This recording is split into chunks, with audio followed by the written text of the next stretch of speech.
కొత్తగా సిగరెట్ తాగుతారు కదా, వాళ్ళకే ఈ ముచ్చట. ఏం లేదు, సిగరెట్ అనేది చాలా డేంజర్. పొగాకు ఉత్పత్తి ఏదైనా సరే చాలా డేంజర్. మందు, సిగరెట్టు, గుట్కా ఏదైనా సరే. మరి నీకు అలవాటు లేదని మీరు అడగొచ్చు.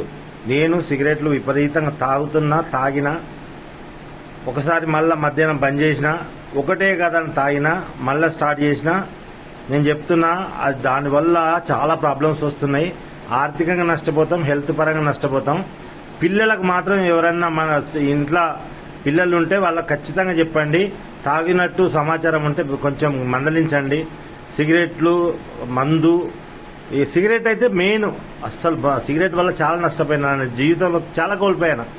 సిగరెట్ ఎంత ప్రాబ్లం అనేది ఫస్ట్లో తెలియదు, కానీ 50 సంవత్సరాలు అయినాక తెలుస్తుంది. అప్పుడు ఎన్ని బాధపడ్డా ఏం లాభం ఉండదు.